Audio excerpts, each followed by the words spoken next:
Hormuz প্রণালী দিয়ে চাপ সৃষ্টি করতে গিয়ে উল্টো চাপে পড়লেন ডোনাল্ড ট্রাম্প। 48 ঘন্টার আলটিমেটাম, ইরানকে স্পষ্ট হুমকি, প্রণালী খুলে না দিলে বিদ্যুৎ কেন্দ্র গুড়িয়ে দেওয়া হবে। কিন্তু প্রশ্ন হচ্ছে, সময় শেষ হওয়ার আগেই কেন পিছু হটলেন ট্রাম্প? ইরান কি এবার কোনো শক্তি দেখিয়েছে যা আমেরিকাকে হিসাব পাল্টাতে বাধ্য করেছে, নাকি এটা ছিল পুরোটা কৌশলগত নাটক যার আসল উদ্দেশ্য অন্য কিছু? আর সবচেয়ে বড় প্রশ্ন, এই খেলায় আসলে কে জিতল? এই প্রশ্নগুলোর উত্তর খুঁজতেই আমাদের যেতে হবে ঘটনার গভীরে, কারণ এই গল্প শুধু হুমকি আর পাল্টা হুমকির নয়, এটি শক্তির এক জটিল খেলা। নগদ নিয়ে এলো হার না মানা হার অফার।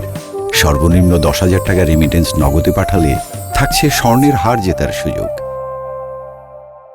ঘটনার শুরুটা ছিল একেবারেই সরাসরি এবং আগ্রাসী। ট্রাম্প 48 ঘন্টার আলটিমেটাম দিয়ে পুরো মধ্যপ্রাচ্যে তৈরি করেন এক ভয়ঙ্কর উত্তেজনা। হরমুজ প্রণালী যেখান দিয়ে বিশ্বে প্রবাহিত হয় বিপুল পরিমাণ তেল, সেই জায়গাটিকেই বানানো হয় চাপের কেন্দ্রবিন্দু। এই প্রণালী বন্ধ হয়ে গেলে বৈশ্বিক অর্থনীতি বড় ধরনের ধাক্কা খেতে পারে, সেটাই ছিল ট্রাম্পের কৌশল। অর্থাৎ সামরিক হুমকির পাশাপাশি অর্থনৈতিক চাপ, দুই দিক থেকেই ইরানকে কোণঠাসা করার চেষ্টা। কিন্তু এই চাপ কতটা কার্যকর হবে তা তখনও পরিষ্কার ছিল না, কারণ ইরানও প্রস্তুত ছিল পাল্টা জবাব দিতে। আর ঠিক সেখান থেকেই শুরু হয় পাল্টা খেলা।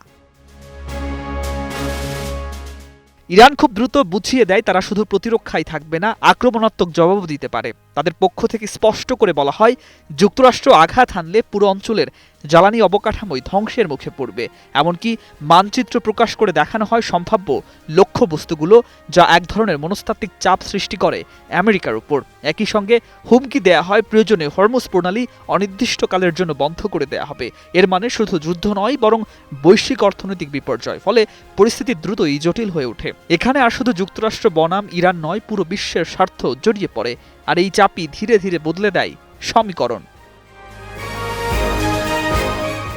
ঠিক এই উত্তেজনার চূড়ান্ত মুহূর্তেই আসে সবচেয়ে বড় টার্নিং পয়েন্ট। সময়সীমা শেষ হওয়ার আগেই ট্রাম্প ঘোষণা দেন, ইরানের ওপর নির্ধারিত হামলা আপাতত স্থগিত করা হচ্ছে। তিনি বলেন, দুই দেশের মধ্যে ফলপ্রসূ আলোচনা হয়েছে, কিন্তু ইরান সরাসরি সেই দাবি অস্বীকার করে জানিয়ে দেয় এমন কোনো আলোচনা হয়নি। এখানেই তৈরি হয় রহস্য। তাহলে ট্রাম্প কেন থামলেন? এটা কি সত্যি আলোচনার ফল, নাকি ইরানের কড়া অবস্থানের সামনে এক ধরনের বাধ্যতামূলক পিছু হটা, নাকি এটা ছিল সময় নেয়ার একটি পরিকল্পিত কৌশল? এই দ্বন্দ্বই পুরো ঘটনাকে আরো জটিল করে তোলে। আর এখানেই দর্শক বুঝতে শুরু করে গল্পটা যতটা সরল মনে হচ্ছিল, আসলে ততটা নয়। শেষ পর্যন্ত হরমুজ প্রণালী নিয়ে এই সংঘাত আমাদের সামনে একটি বড় বাস্তবতা তুলে ধরে।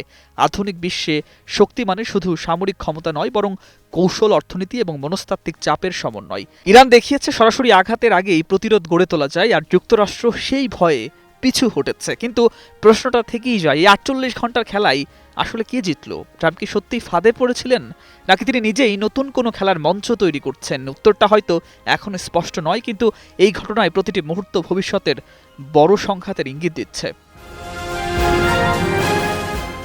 নিউজ ডেস্ক, একুশে টেলিভিশন।